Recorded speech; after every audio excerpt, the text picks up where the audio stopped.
Séance. Merci de me donner la parole.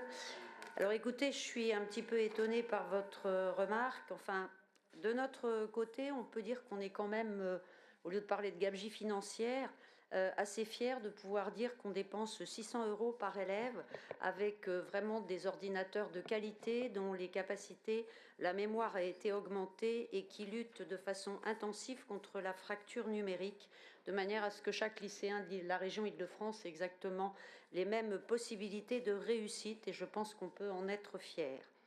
Par ailleurs, vous nous faites un mauvais procès, considérant que nous ne sommes pas dans nos compétences et que les enseignants et les élèves n'ont pas de liberté.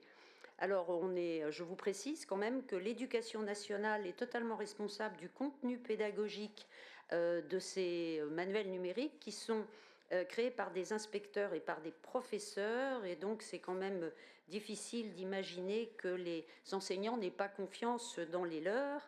La région est là uniquement pour mettre à disposition les moyens humains pour financer et distribuer ces manuels.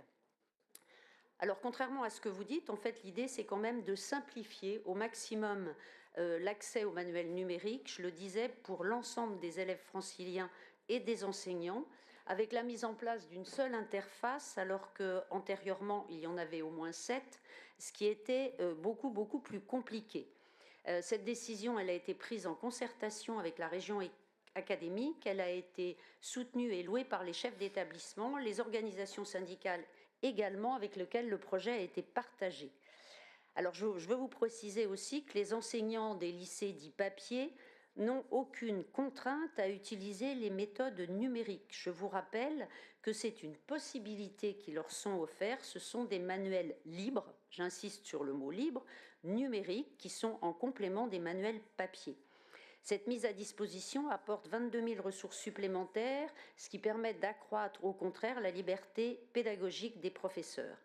Alors je rappelle, déjà vous parliez de Pearltrees, cette plateforme elle est déjà utilisée par 65% des enseignants, et on s'attache énormément à faire les formations pour que tous puissent l'utiliser de façon fluide.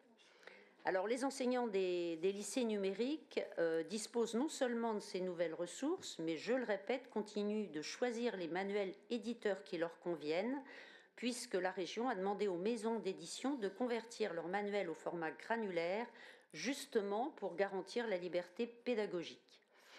Le Spotify de l'éducation, qui a été retenu dans le cadre du marché passé en 2023, est entièrement développé en Île-de-France et une plateforme pédagogique.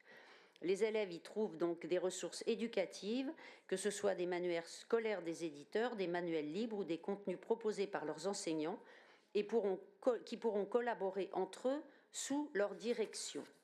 Vous parlez également des problématiques de sécurité par rapport à ces ordinateurs, et je vous rappelle que la sécurité informatique, elle est assurée par les antivirus, et que bien évidemment les familles disposent d'un contrôle parental pour remplacer les filtrages qui sont mis en place dans les établissements pour éviter ainsi l'accès aux réseaux sociaux et aux sites de rencontres. Donc ces ordinateurs sont avant tout des outils pédagogique. Et l'objectif est donc que tout le monde y ait accès, qu'il y ait une liberté totale par rapport à l'enseignement et une simplification que je crois nous pouvons saluer. Donc j'espère que je vous ai convaincu et qu'ainsi vous retirerez votre amendement, sinon j'appelle à son rejet. Est-ce que vous maintenez votre amendement? Oui. Donc nous allons le mettre aux voix.